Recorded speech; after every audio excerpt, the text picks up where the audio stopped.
안녕하세요. 장재명 신부의 신앙 단상입니다.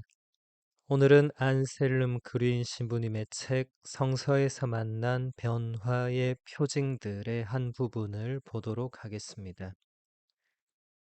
모세가 하느님을 만났던 불타는 떨기 나무는 많은 사람들이 인생의 중년기에 맞게 되는 경험을 상징합니다. 그들은 자기들의 인생은 실패했으며 삶의 파편 위에 앉아 있다는, 그리고 모든 것이 무의미하며 허무하고 황량하다는 느낌을 가집니다. 그들은 많은 것들을 간과해 왔고 자기들이 원했던 여러 가지 삶에 대해서 무심하게 지나쳐 왔다는 것을 깨닫습니다. 모세는 이집트의 왕자로 40년을 왕궁에서 살았지만 이스라엘 동포를 괴롭히던 이집트인을 때려 죽였고, 그것이 탄로나면서 왕궁에서 도망치게 되죠. 그리고 광야로 도망쳐서 40년의 세월을 살게 됩니다.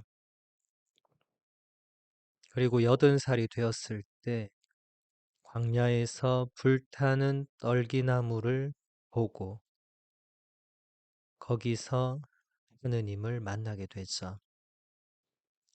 안셀름 그린 신부님은 이 불타는 떨기나무가 바로 모세처럼 인생의 중년기에 맞게 되는 그 많은 사람들의 경험을 상징한다고 말합니다.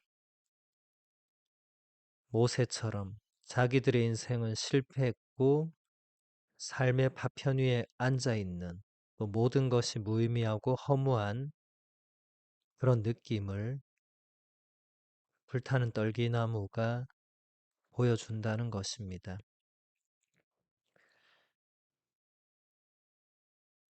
계속 본문을 보면 하느님은 바로 우리 안에 있는 황량함과 공허와 좌절과 소멸한 것, 간과하고 무시해온 것, 상처 입고 다친 것을 당신 현존의 장소로 변화시키십니다.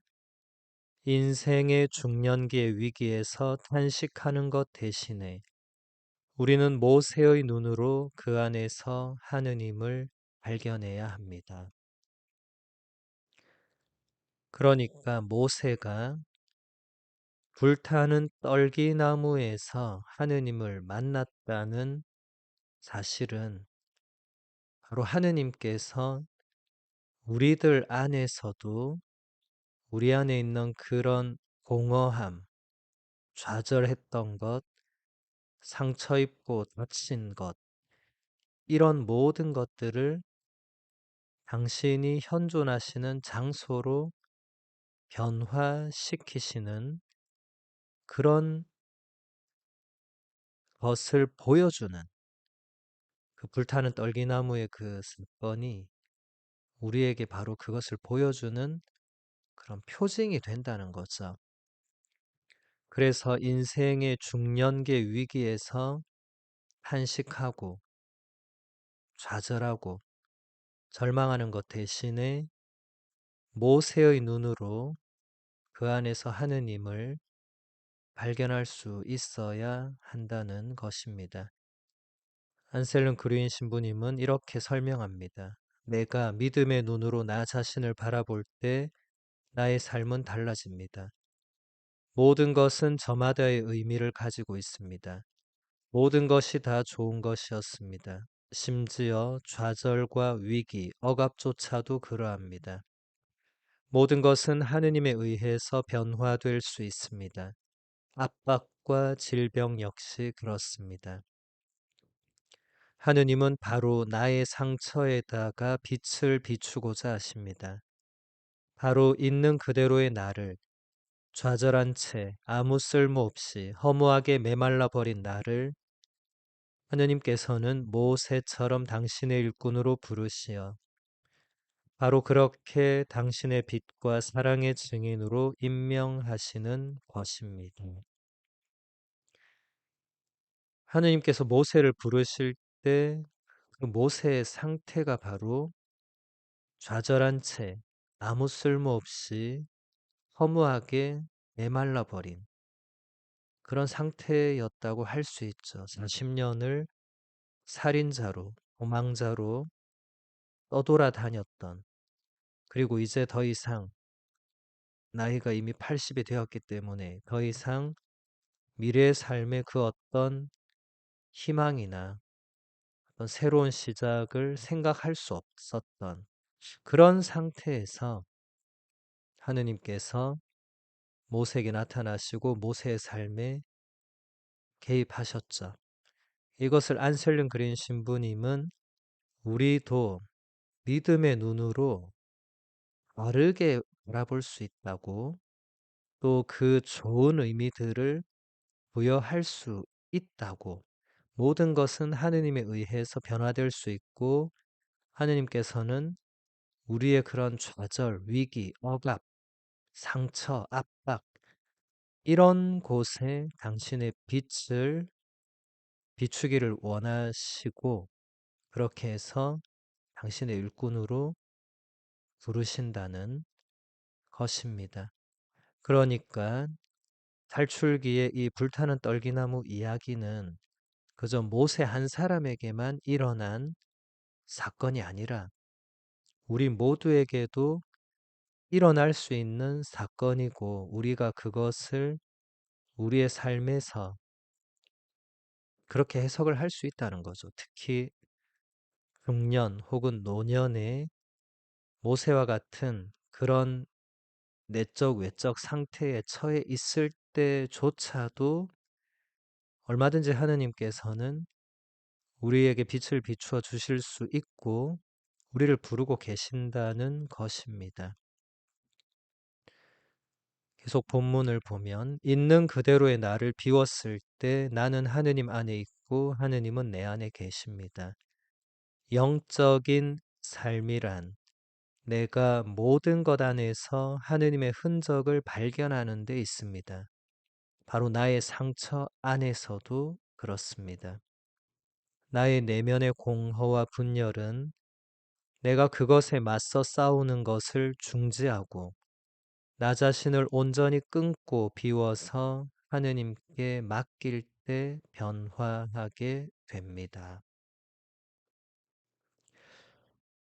영적인 삶이란 우리가 모든 것 안에서 하느님의 흔적을 발견하는 데 있다고 그린 신부님이 가르쳐 줍니다. 모세도 40년을 떠돌아다녔던 그 광야에서 그냥 떨기나무를 보았는데 거기서 하느님의 흔적을 발견하면서 그 뒤에 모세의 인생은 그 이전과 완전히 달라지죠. 우리도 그렇게 될 수 있습니다. 우리의 상처와 우리 내면의 공허와 분열 이런 것 안에서도 하느님의 흔적을 우리가 발견한다면 우리가 영적인 삶을 살 수 있고 변화될 수 있다는 것이죠. 하느님은 언제나 우리를 이끄시고 우리 안에 계시죠. 우리가 그것을 깨닫지 못하고 의식하지 못하고 그냥 살아갈 뿐입니다. 모세도 그렇게 광야에서 40년을 살았죠. 무의미한 시간이라고 생각했을 수 있습니다. 그 무의미한 시간의 어느 지점에 하느님께서 계획하신 때에 하느님의 개입으로 모세는 80의 나이에 하느님의 일꾼으로 완전히 새로운 삶을 살게 되죠. 살인자, 도망자에서 하느님과 이스라엘 백성 사이의 중개자가 되죠. 이 엄청난 변화는 모세가 원해서 그렇게 된 것도 아니고 모세가 그토록 노력하고 준비해서 그렇게 된 것도 아니고 오직 하느님의 선택과 부르심의 은총 그리고 모세는 거기에 응답하며 자신을 내어 맡겼죠. 그래서 변화된 것입니다. 우리도 그렇게 할 때 변화될 수 있습니다. 우리 안에 많은 부정적인 것들이 존재하죠. 우리 내면 안에 뭐 상처든 분열이든 어둠이든 죄든 부정적인 요소들은 누구나 다 가지고 있습니다. 그리고 끊임없이 거기에 맞서 싸우면서 우리는 지치게 됩니다. 안셀름 그린 신부님은 그런 싸움들을 중지하고 나 자신을 온전히 비우면서 하느님께 나를 맡겨 드리면 변화할 수 있다고 말합니다.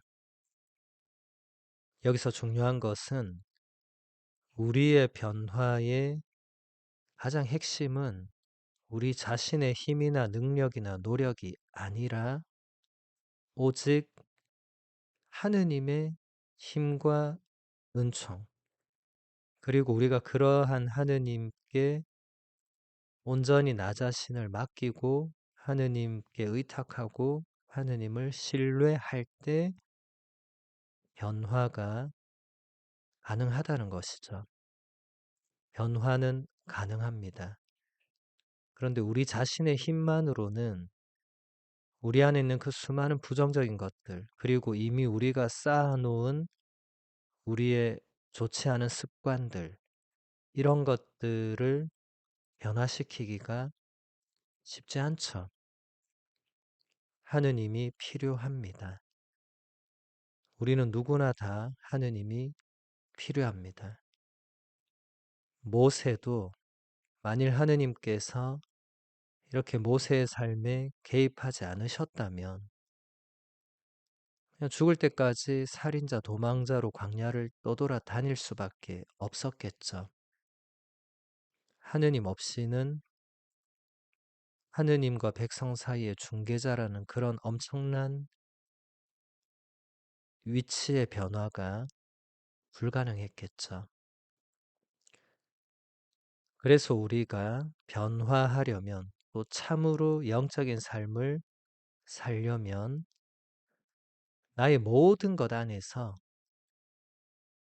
그 모든 사건들 안에서 나의 내면의 그 모든 부정적인 것들 안에서도 하느님의 흔적, 하느님께서 비추시는 작은 한 줄기 빛, 이런 것을 발견할 수 있어야 합니다. 그러면 그런 눈으로 바라보는 게 우선되어야 하겠죠.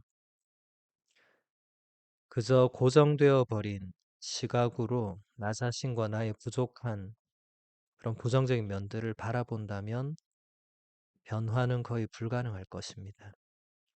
하지만 그 안에서도 하느님께서 현존해 계시고 하느님의 은총의 힘으로 얼마든지 변화가 가능하다는 그런 믿음과 확신, 그리고 그것을 통해서 하느님께 나의 그런 모든 것을 다 내어 맡길 때 우리도 얼마든지 모세처럼 새로운 삶으로 나아갈 수 있고 변화될 수 있다는 것입니다. 그것이 복음이고 기쁜 소식입니다. 모세는 살인자였고 도망자였지만 하느님께서 모세를 당신의 일꾼으로 부르셨죠. 우리라고 해서 하느님께서 안 부르실 이유는 없습니다. 그리고 사실 하느님께서는 우리 모두를 당신의 고유한 방식으로 부르고 계시죠. 우리가 그 부르심을 얼마나 알아듣고 얼마나 응답하느냐가 관건입니다. 그래서 오늘 안셀름 그린 신부님의 이 좋은 가르침에 따라서 우리가 그동안 쌓고 경험해온 그 모든 것, 정말 부정적인 것들 안에서도 하느님께서 뭔가를 하실 수 있고 거기에서도 하느님이 우리를 위해서 현존해 계시고 우리를 당신 은총으로 부르신다는 것을 우리가 믿고 하느님께 의탁을 해야 한다. 이게 신앙인의 삶이고 영적인 삶이라고 할 수 있겠습니다. 오늘은 여기서 마무리하겠습니다. 천주의 성모님 당신의 보호에 저희를 맡기오니 어려울 때 저희의 간절한 기도를 외면하지 마시고 항상 모든 위험에서 저희를 구하소서. 영화롭고 복되신 동정녀시여